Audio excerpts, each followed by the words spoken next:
Thanks for stopping by Minnesota Black Robe Regiment. As always, check out the subscription. There's 2 subscription spots. There's like one in the description area and then one that's right on the screen. And that would be like kind of right under Karin where she is. And it's a little white thing. So you hit that. And then the bell icon for notifications so you can like, comment, and share when this pops up. Well, let's see. Let's see if we can adjust this a little bit and get, oh, look, even better framing. I'm not as close to the camera, which is always a good thing. So I met Karin at the Medical Freedom Rally a couple of weeks ago in Rochester at the what we euphemistically refer to as the Olmsted County Fairgrounds. It's actually Grand Park and Arena. And she was energetic and should we say charged up about certain things that are happening in the state of Minnesota and here in the U.S. And one of those things is the topic of medical freedom, strangely enough, because that's the rally we were at. So, Karin, tell us a little bit about yourself and how and why this is important to you, not just on a personal level, but from a professional perspective. Tell us a little bit. Well, how did you? So you homeschool. Yep. Okay. This wasn't, but this isn't what you always wanted to do, or in that sense, you have a degree in a particular medical field, and what would that be? Okay, so I'm trained as a nurse. I got my 4-year degree from the College of St. Benedict in 2002. So I practiced as a nurse a number of years, and then have been home with our kids for a while, and still not working regularly. And then was getting back into work when our kids were, in school more full time. But last year, basically with COVID shutdowns and everything, switched gears and could have had some of our kids in person in school, but we decided to homeschool because we didn't want them to wear a mask all day. So enrolled in a school program, got the curriculum, started doing our lessons, decided to continue with that this year, since masking is still an issue in schools.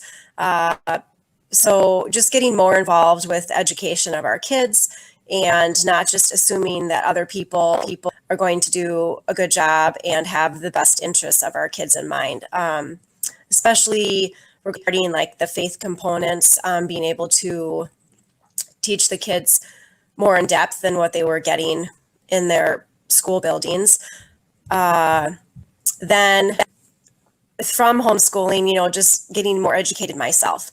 Particularly with history, and I got connected with the Rochester public school system by attending a school board meeting, and then that kind of launched me into other connections with other people and other groups, and I connected with Moms for Liberty and other medical people that were facing mandates, and particularly regarding the vaccine.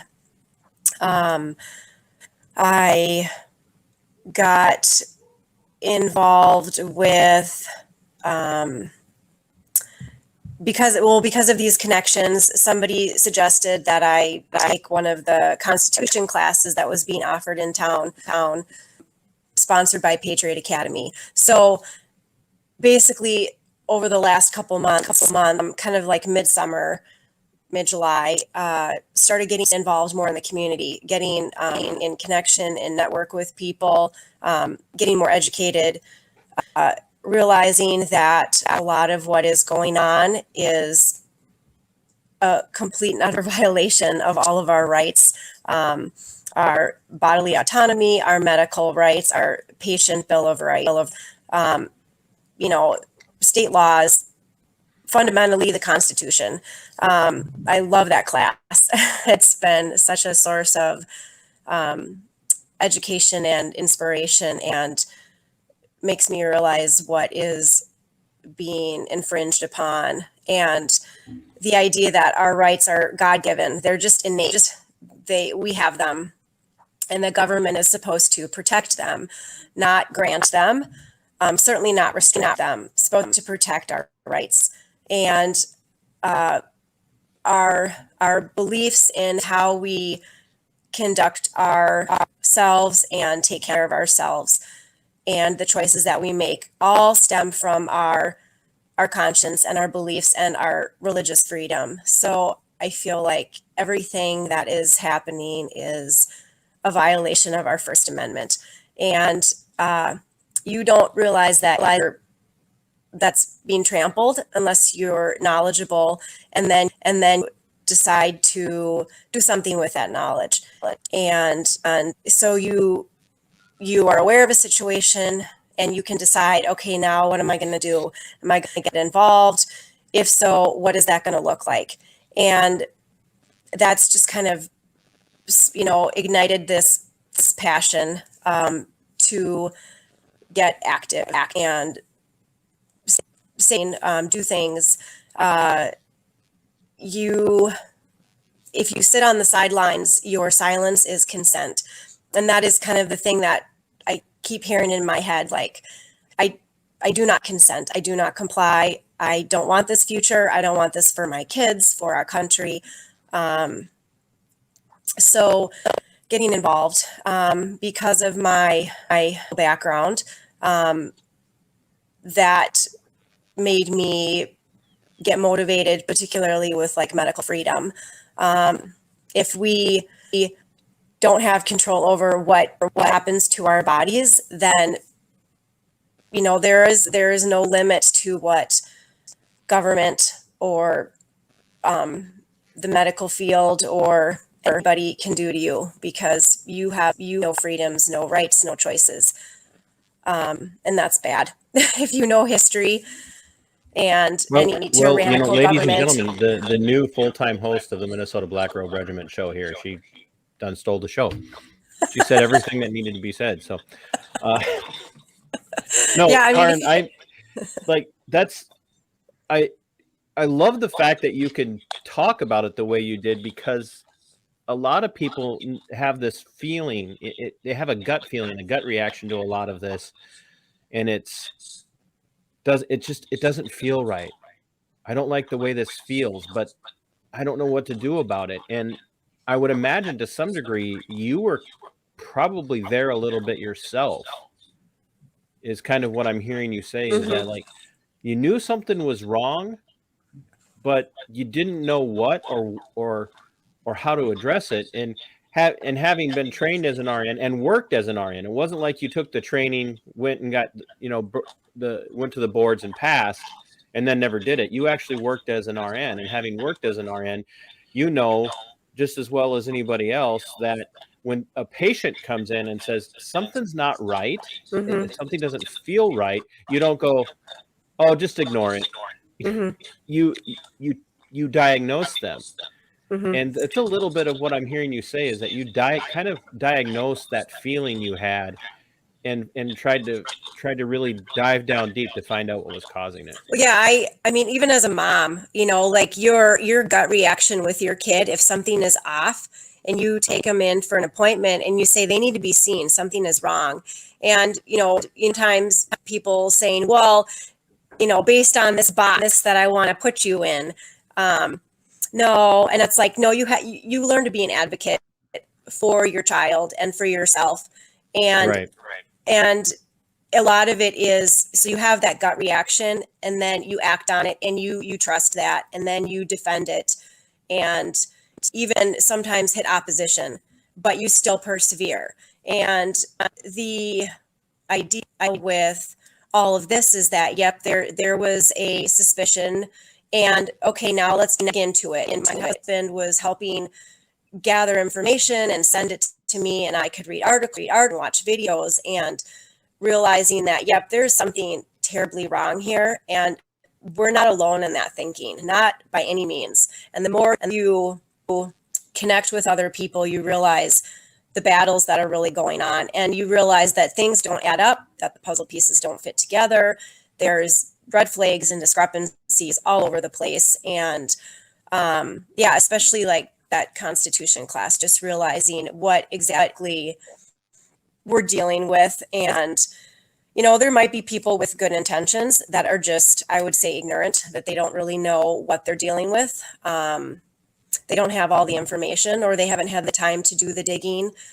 But the people that are kind of behind the scenes orchestrating, the leaders of the companies, the government, these like top dogs, if you will, they know exactly what they're doing. This is right out of the playbooks. If you know your history, this is absolutely nothing new. This is complete tyranny.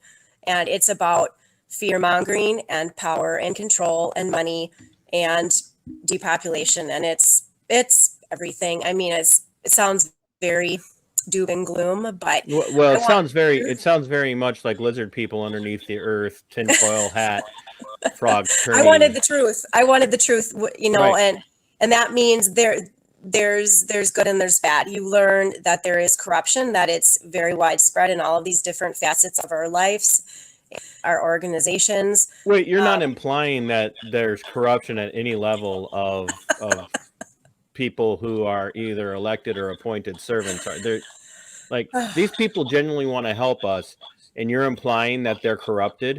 Mm-hmm. Yeah, there's a lot of them that are very corrupt. They're very complacent. That's just that. No, they are self-sacrificing, self-giving individuals who would never do whatever they could to hold on to their positions ever. Well, Walls, for example, shutting the churches down, he had no authority to do that. It was unilateral. He did not have the consent of the Congress. The people did not back it.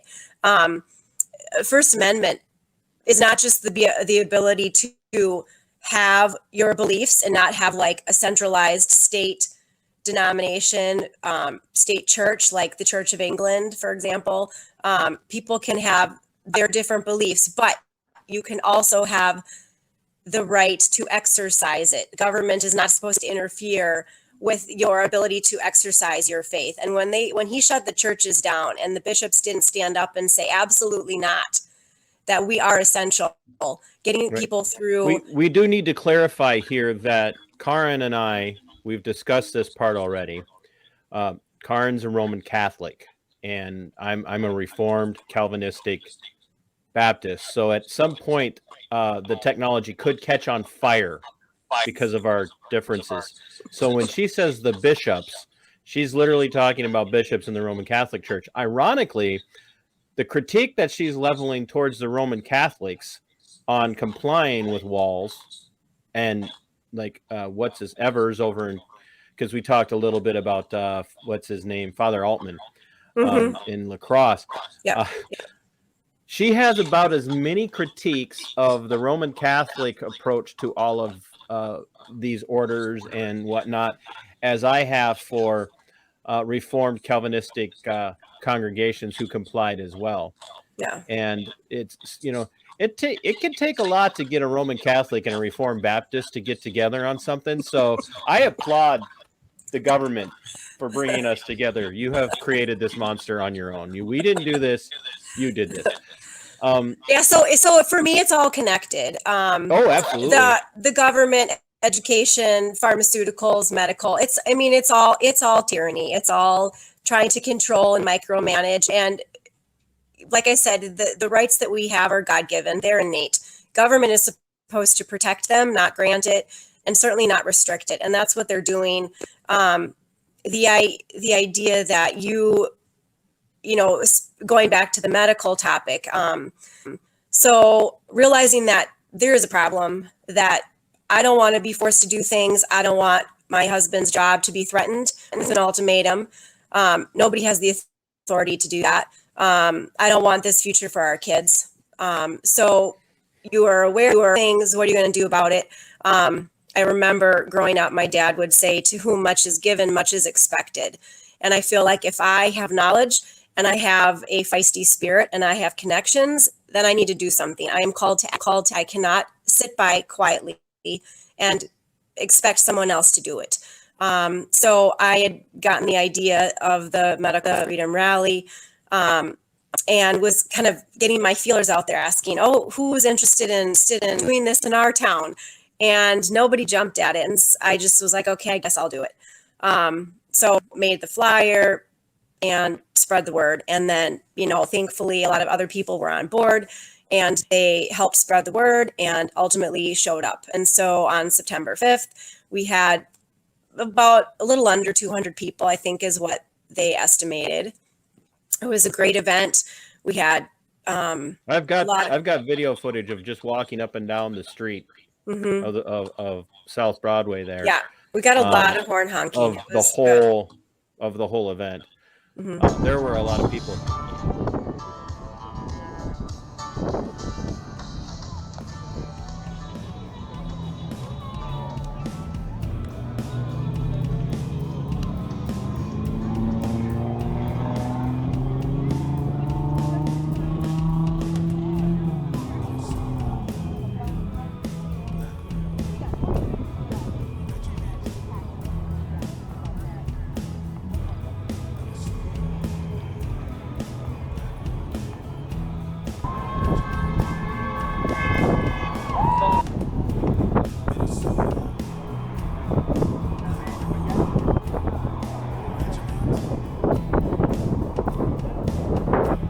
For Tupper.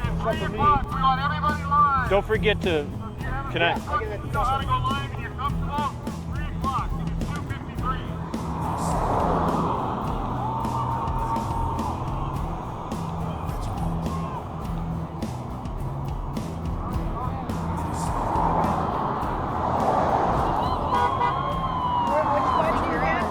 I don't take orders.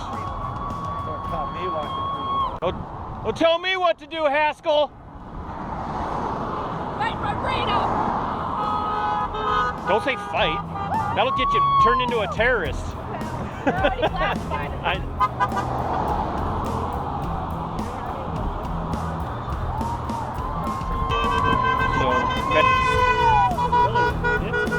Did you get permission? From who? Anybody? Like, do you even have a permit, lady?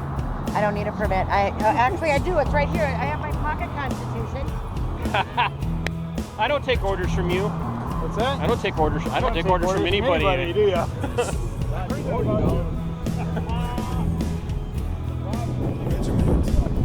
That might be it, Hat.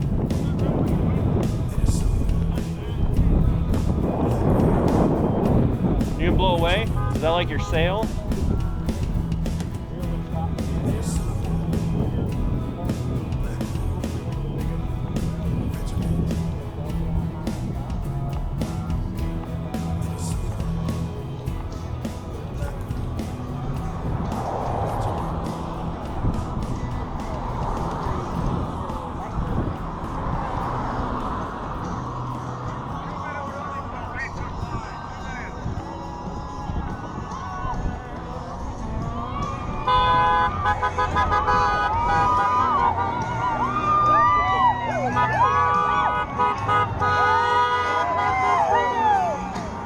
You know, the interesting thing about this, Karin, is that you met a lot of these people at Harvest Church. Yeah, church. when they were at Harvest Church with Brian and Naomi. I had an event there last February, and they're just so gracious and accepting. Yeah. And you have a critter. Yeah, I do have a dog. He found me. That we like dogs on this channel. So. He's my shadow.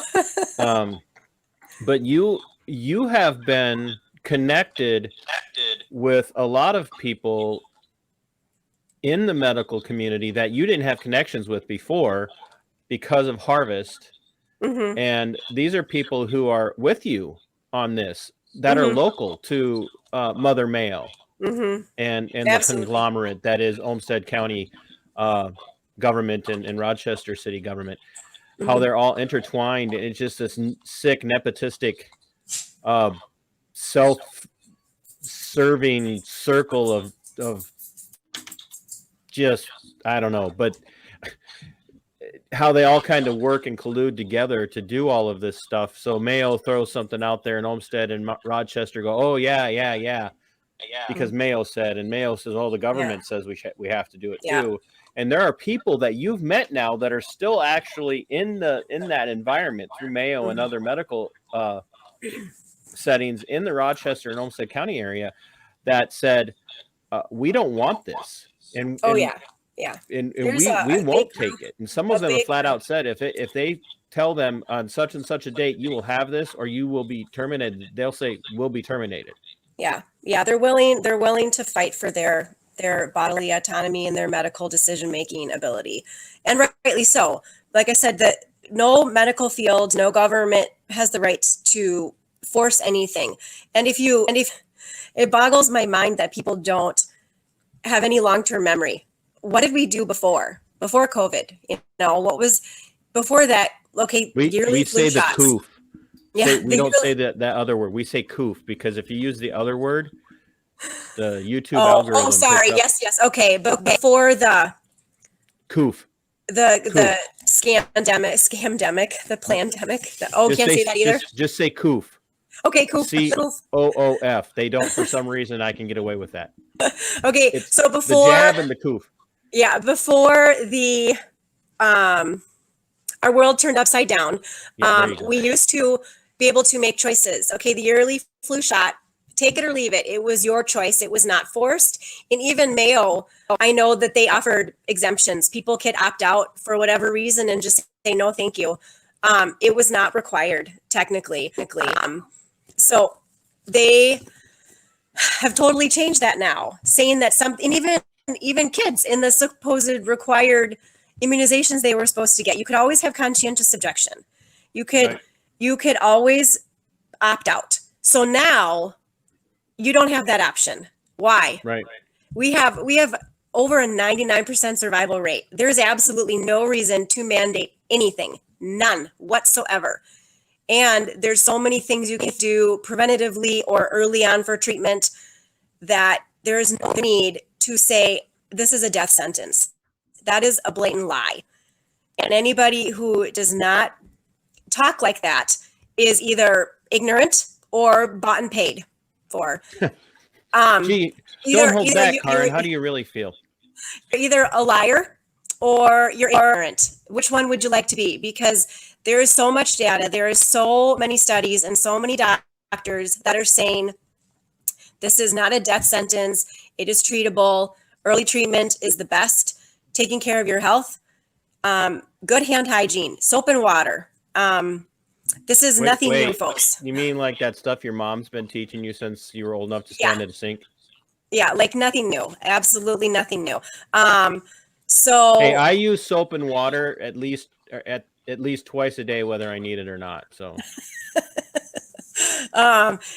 this in the sanitizer, no, like soap and water, like really scrub those hands. But the idea that suddenly now we're forced to take something. Excuse me, no, you don't have that right. I have that right. And it kills me that lefties can say my body, my choice, and can't apply that in this ring. Excuse me, that is a double standard. You cannot say you can't.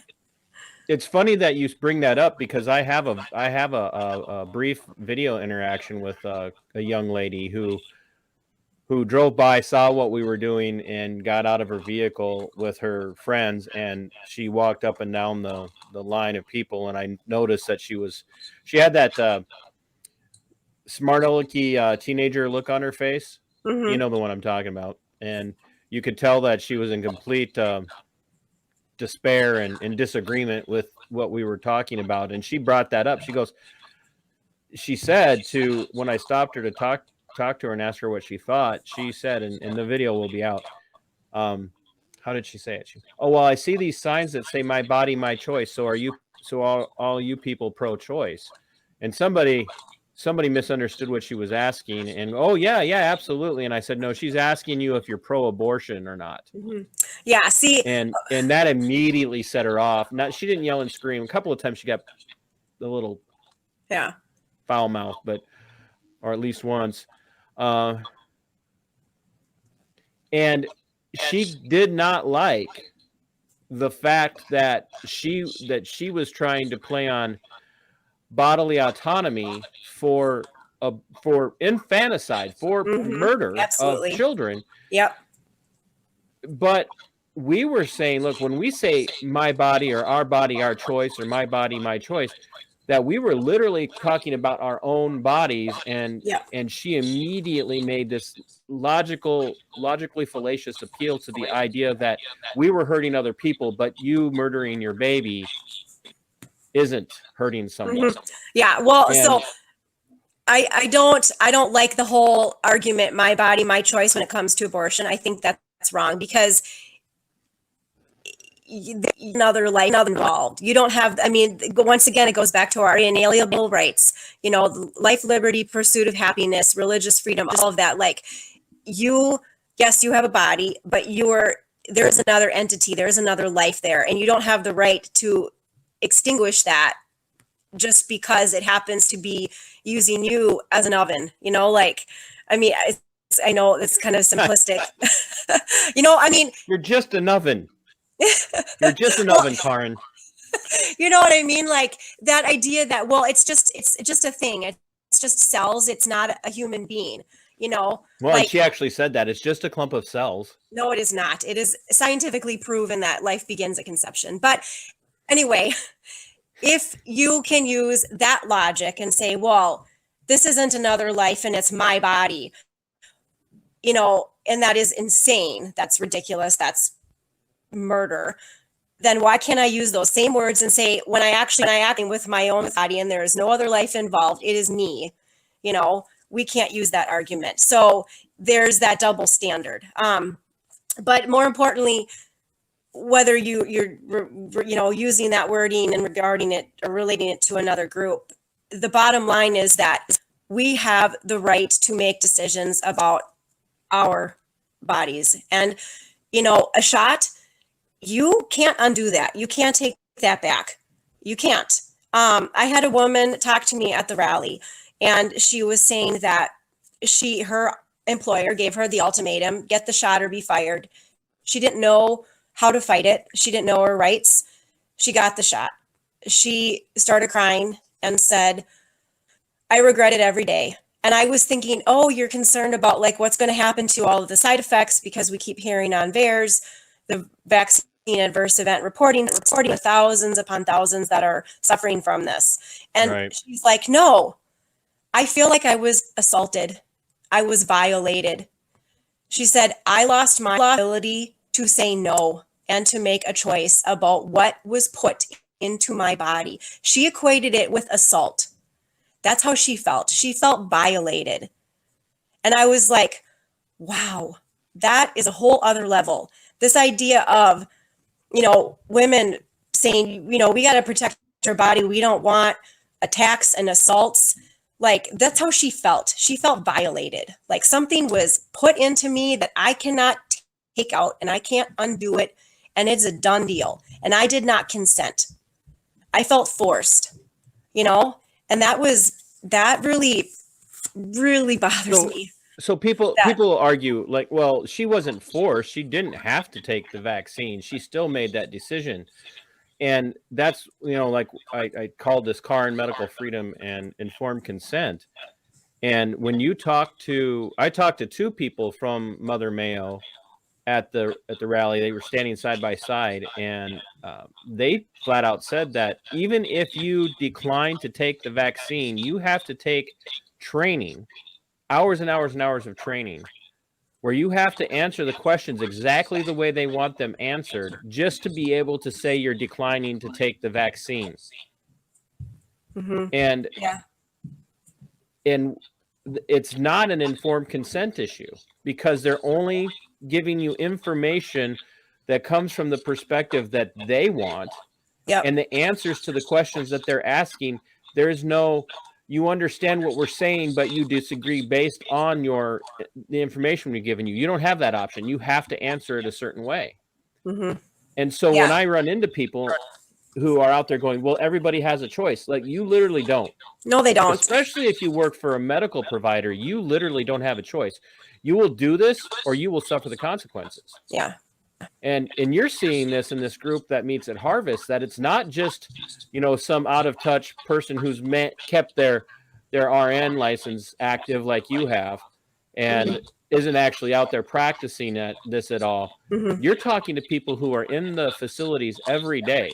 Oh, yeah, absolutely. And it's not just certified nursing assistants. It's not just vascular techs or phlebotomists or personal care attendants.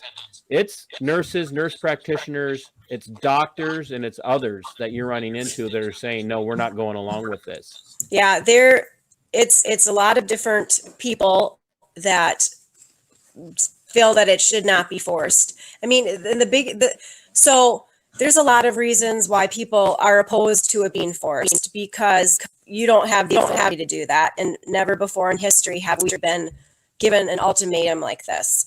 Right. It's violating. It's totally wrong.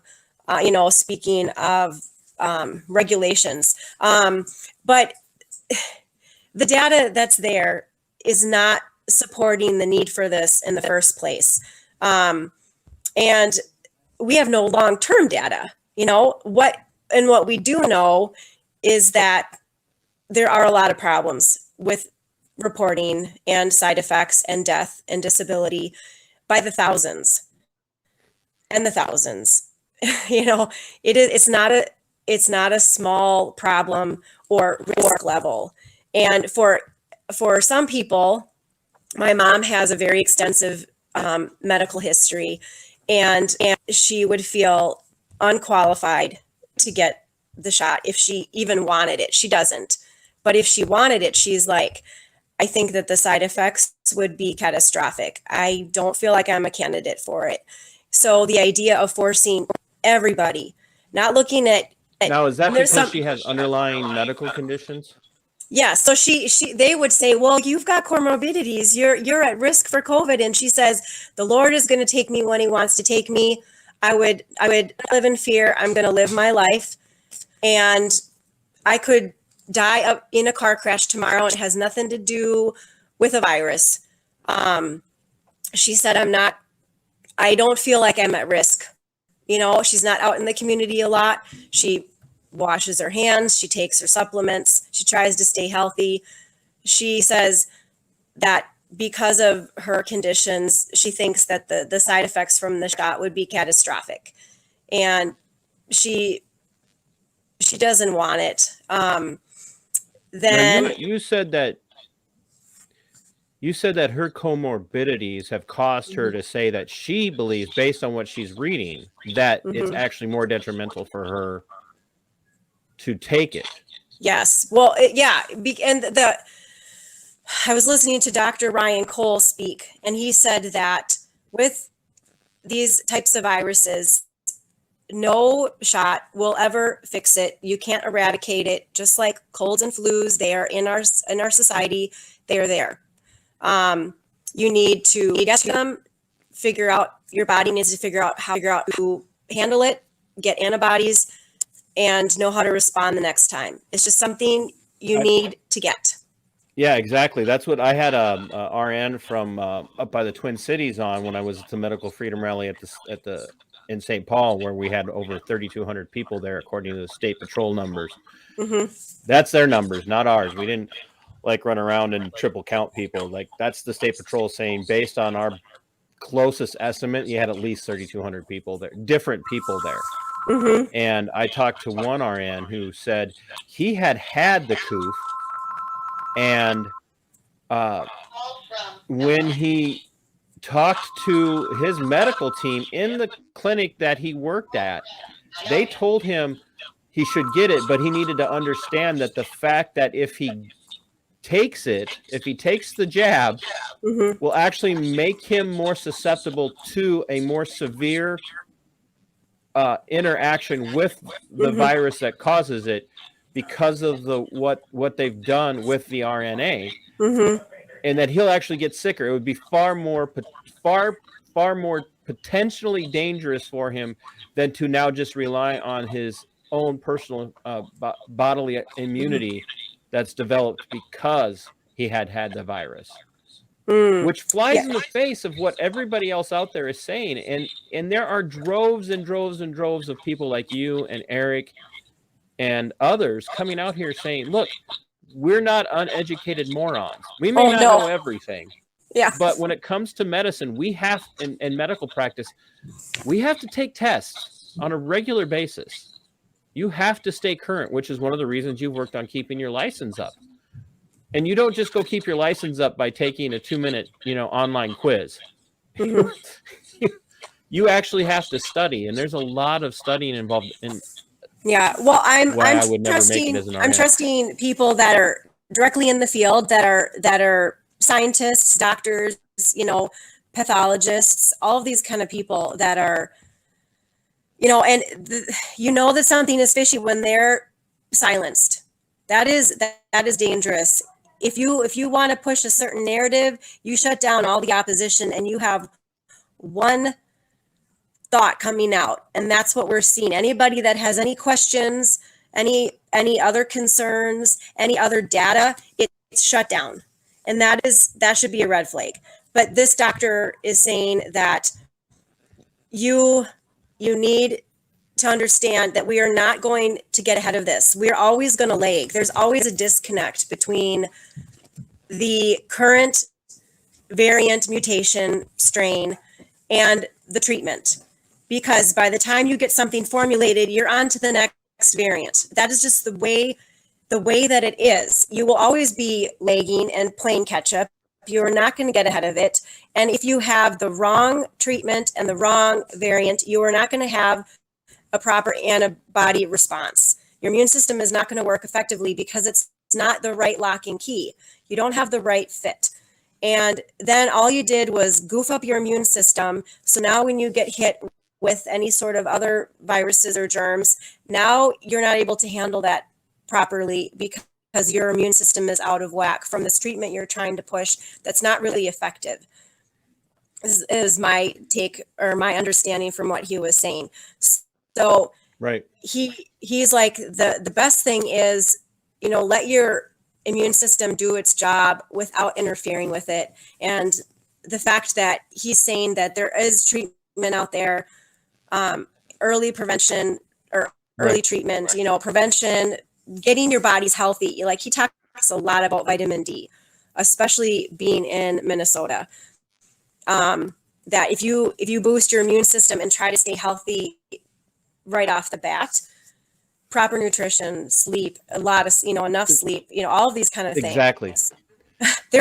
We've been talking about for years. We've been talking about preventative medicine for years. There are entire wings of medical facilities dedicated to teaching people preventative medicine, not just the doctors and the nurses, but literally patients.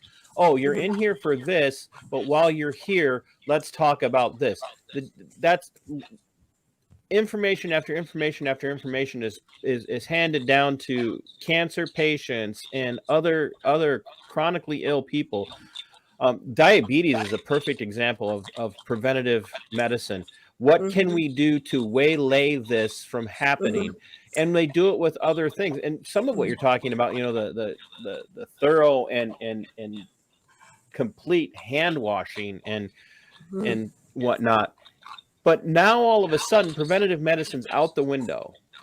We're not going to talk about what you can do to even not only avoid getting sick from it, but like you can avoid it. You're going to get it. And if you get it, it's going to kill you. And, yeah, that's a lie. Right. And exactly. And here's something I want other people to hear from both of us. Neither one of us is denying that this is a real virus. Oh yeah. No one's denying that's a real virus, and no one's denying that it's has had a lethal effect on some people, some with comorbidities and some without.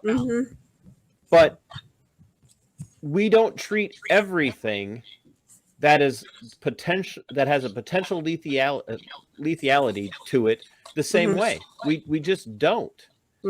If we did, if we allowed this infringement upon bodily autonomy when it comes to medical freedom, medical liberty, healthcare freedom, no one would have any freedom, because No. we would have government representatives in our home every day saying, oh, you can't have more than this, and oh, well, based on your body type, you shouldn't be eating this and you shouldn't be eating that, because it's our job to protect you from developing this or getting that type of cancer or having this type of cancer. And if you do get this type of cancer because you haven't been following our instructions, then we're going to decline giving you treatment, because that's our right. Yeah, and that's the thing. There's a very different reality that we're in now compared to how things used to be. You know, people could eat what they wanted. They could be compliant with their medication regimen or not. They could smoke. I mean, there's documentation about smoking being so deadly to you and secondhand. Are cigarettes banned?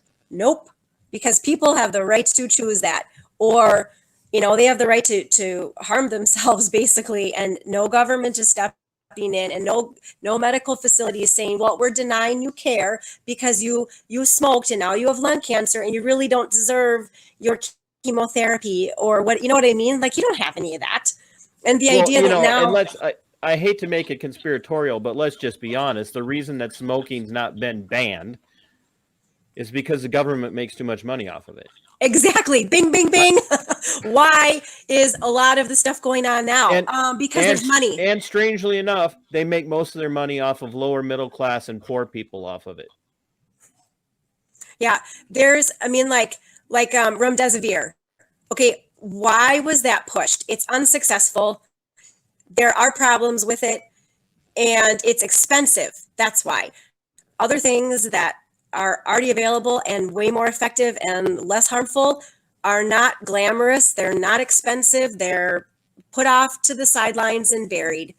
Honestly, it comes down, a lot of it, to money, which is sickening. If you really think about that, people's lives are being completely tanked. Their mental health, their ability to provide for their families, job security is being threatened. All of this stuff, a lot of it boils down to money and control, and it's sick and evil. Well, let's look at this aspect of it, and I don't want to take up too much of your time. I will. For those of you who don't know, I don't always edit out things, but we'll be editing out certain parts of the beginning of this because it was just really painful. Things were not working out for this, but. You had started to talk a little bit in the beginning before everything went haywire about studying history and how you're walking through history with your son as you're home educating them, and how history was kind of showing you like this isn't new.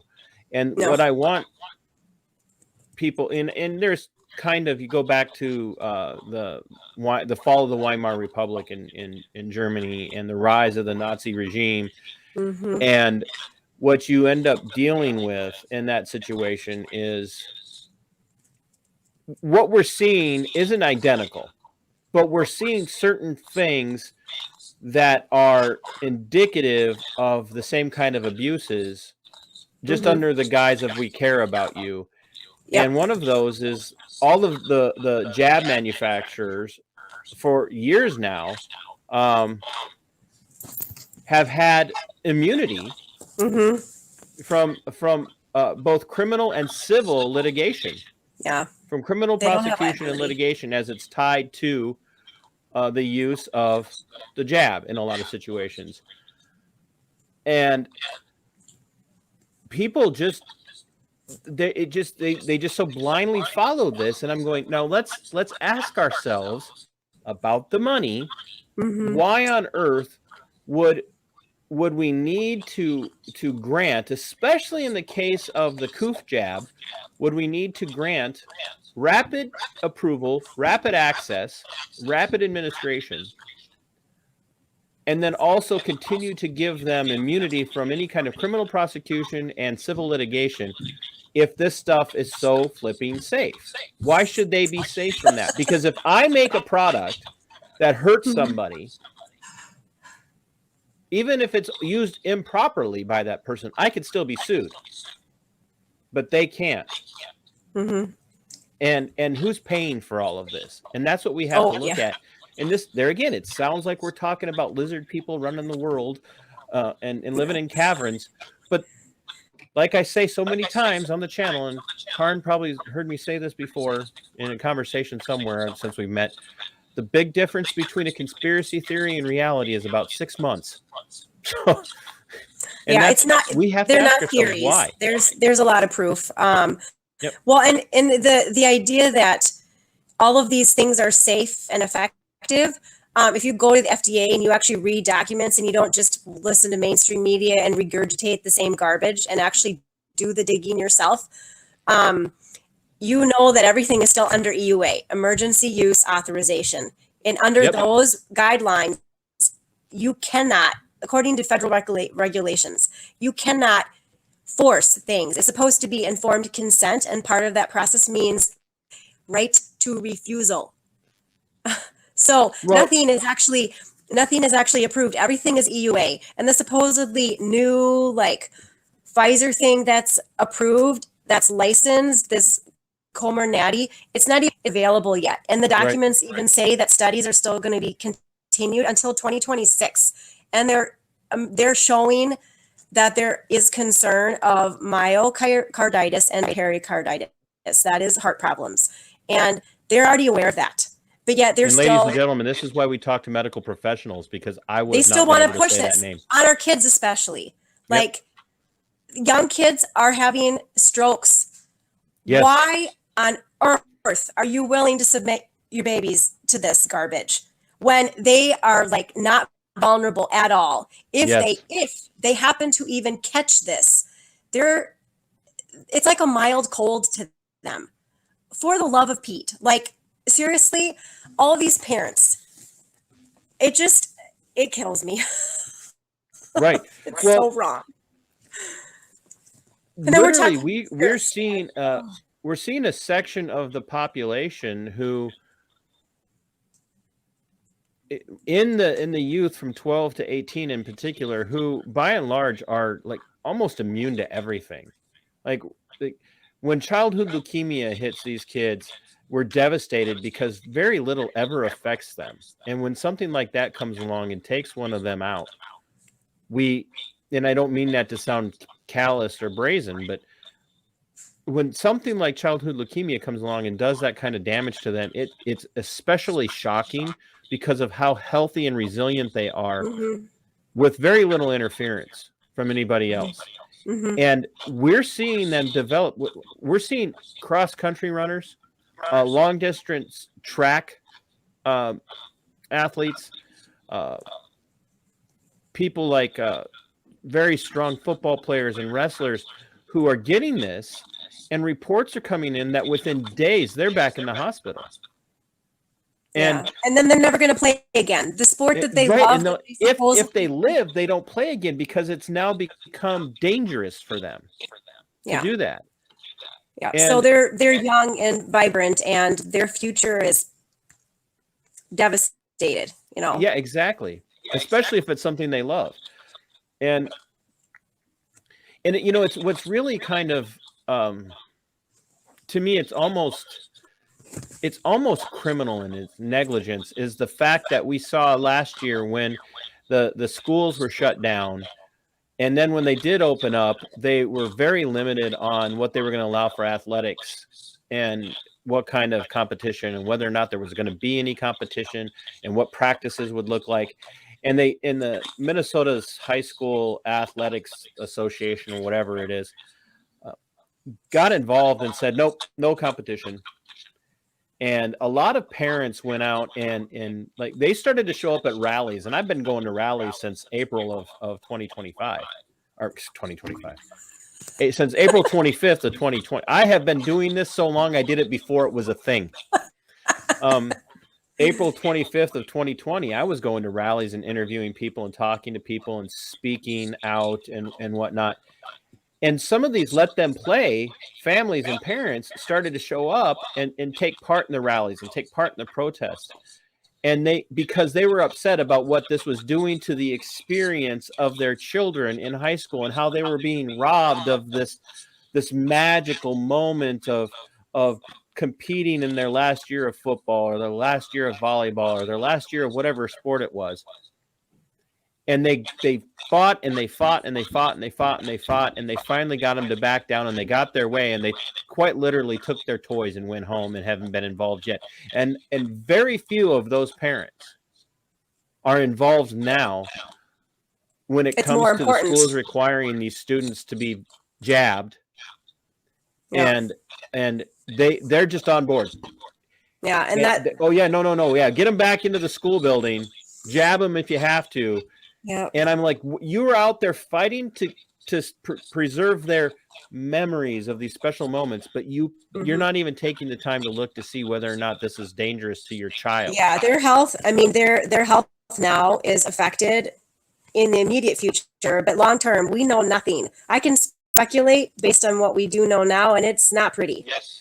And we haven't even talked about like fertility issues, like these young kids, you know, and if you if you know the globalist idea of like depopulating, well, then who cares about fertility, right? That's actually one of your goals. Like when Gates went to Africa and was having all of these inoculations in all of these children, and you know, they were having paralysis and infertility and all these sorts of things, and trying to get any sort of compensation for what was happening.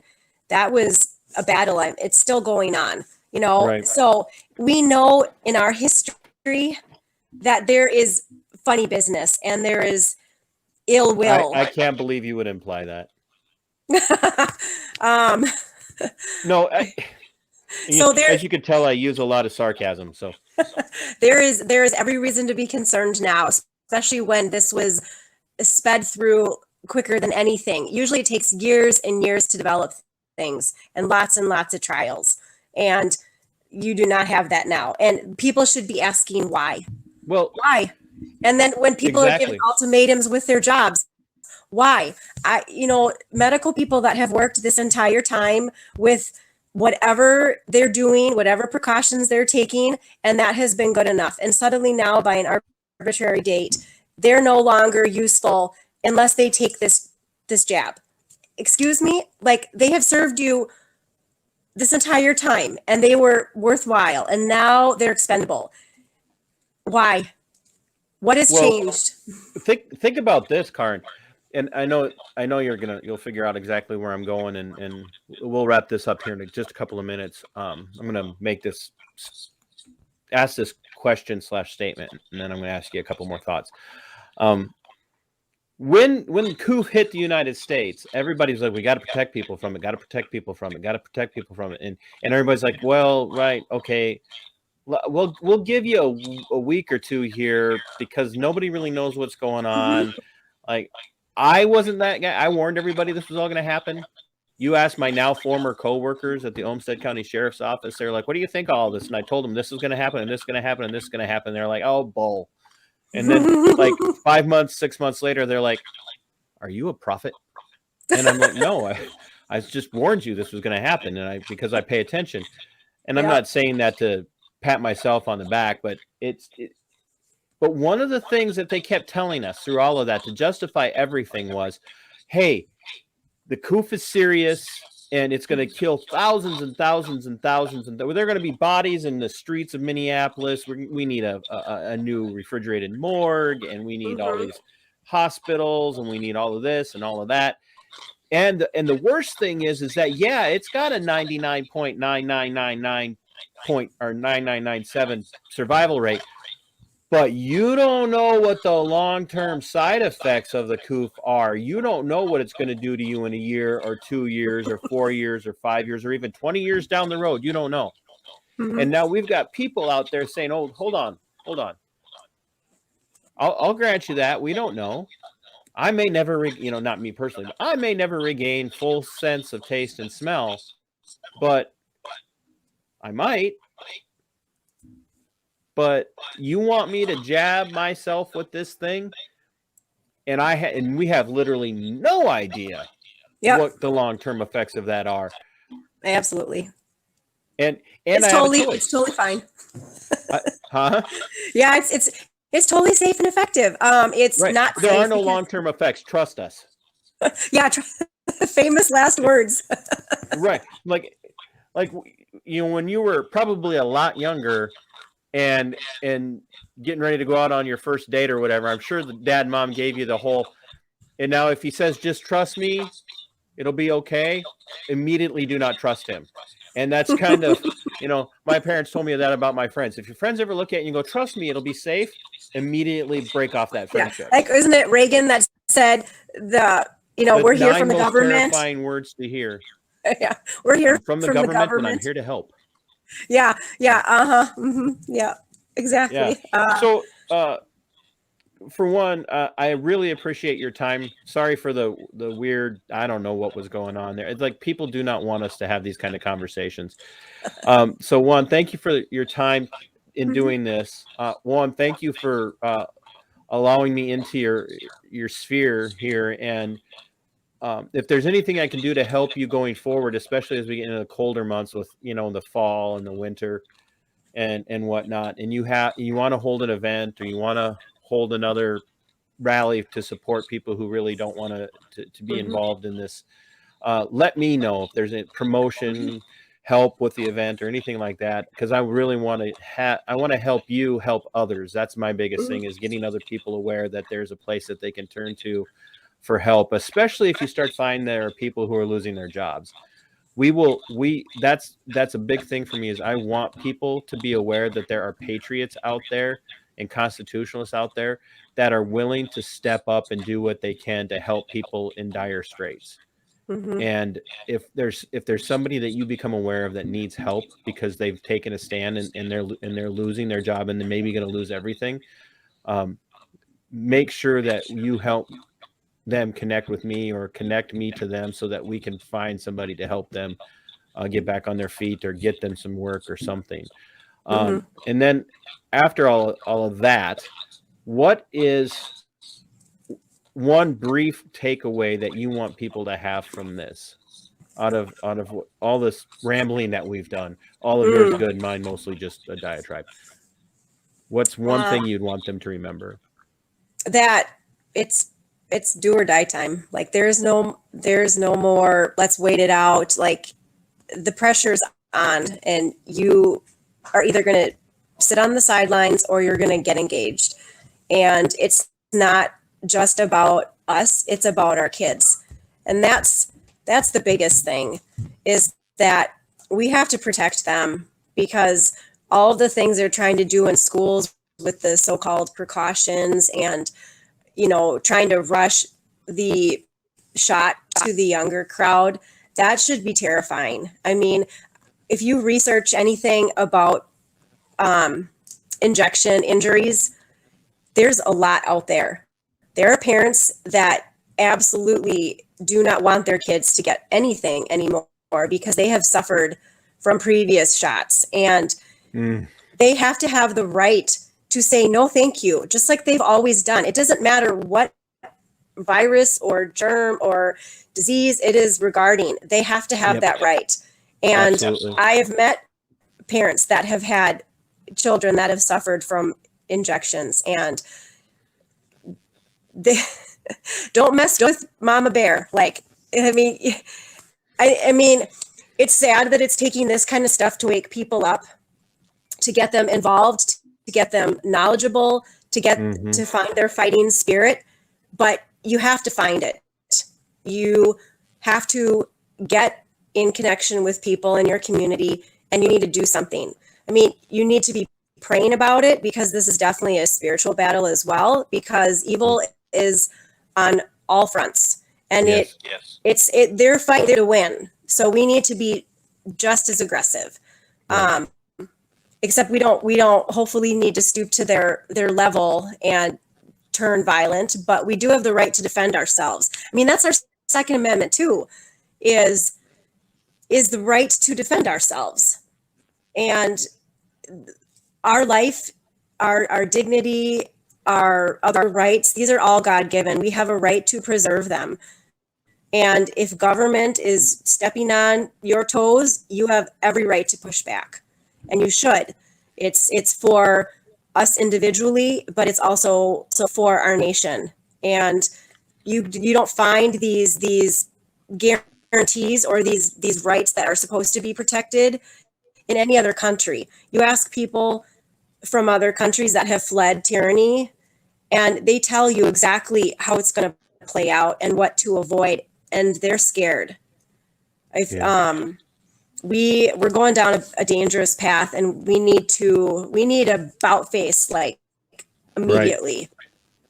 Yeah, there's no more room for wait and see. I'm gonna do a little close.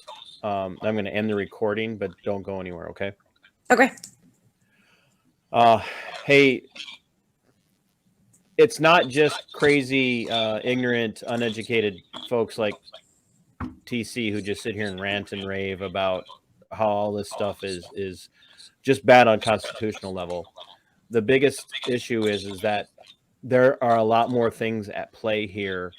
The worst of it isn't the long-term health effects of either COOF or the COOF jab.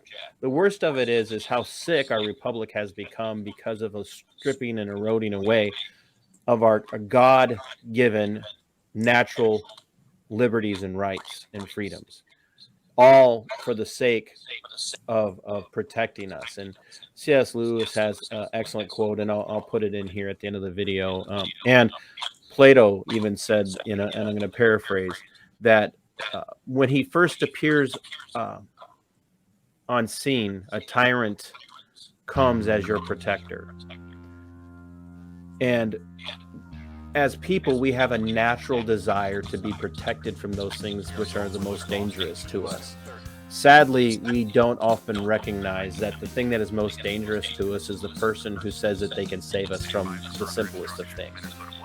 And I would hope that listening to Karin and others that I've now had on the channel to talk about these things, you'll understand that in the brief amount of time these videos might be up before like YouTube catches on and tries to take us out, is that we'll also be on Rumble, but that a lot of people are saying the same things, and they're very gifted, very intelligent people in that field who are saying there's enough here to be concerned about. So as I end so much of my stuff, I don't want you to fight for your safety. I don't want you to fight for being protected from a virus. What I want you to be inspired to do is to fight for your liberties, fight for your freedoms, fight for your pursuit of happiness and this republic. And to be able to say and understand the one thing that I end with all the time: Sic Semper, Tyrannis.